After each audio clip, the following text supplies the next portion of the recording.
মহান বিজয় দিবস উপলক্ষে প্রয়াত রাষ্ট্রপতি জিয়াউর রহমানের সমাধিতে শ্রদ্ধা জানিয়েছেন বিএনপির নেতাকর্মীরা। ১৬ ডিসেম্বর রাজধানীর শেরেবাংলা নগরে বিজয় দিবসের শ্রদ্ধা জানাতে আসেন দলটির কেন্দ্রীয় নেতারা।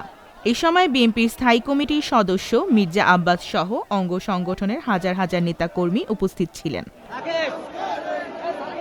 এর আগে সকাল ১০টায় মহান বিজয় দিবস উপলক্ষে জাতির উদ্দেশ্যে ভাষণ দেন অন্তর্বর্তী সরকারের প্রধান উপদেষ্টা।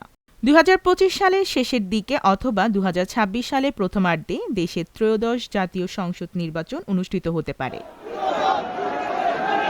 ত্রয়োদশ জাতীয় সংসদ নির্বাচন নিয়ে অন্তর্বর্তী সরকারের প্রধান উপদেষ্টা ড. মোহাম্মদ ইউনূসের বক্তব্যকে স্বাগত জানিয়েছেন বিএনপির স্থায়ী কমিটির সদস্য মির্জা আব্বাস।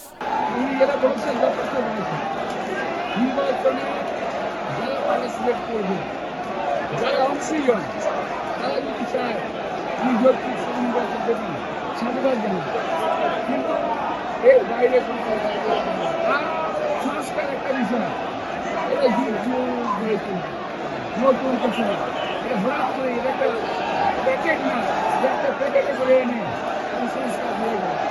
যতক্ষণ পর্যন্ত নির্বাচিত সরকার না আসবে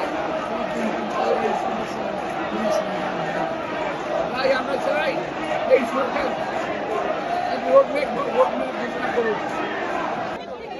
মহান বিজয় দিবস উপলক্ষে সকাল থেকে ঢাকার মহানগর বিএনপির নেতাকর্মীরা মিছিল নিয়ে শেরেবাংলা নগরের বিভিন্ন সড়কে অবস্থান নেন।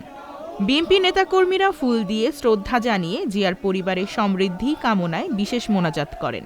এর আগে বিএনপি ও তার অঙ্গ সহযোগী সংগঠনের নেতাকর্মীরা সাভার জাতীয় স্মৃতিসৌধে গিয়ে মুক্তিযুদ্ধের শহীদ বীর সন্তানদের ফুলের শ্রদ্ধা নিবেদন করেন।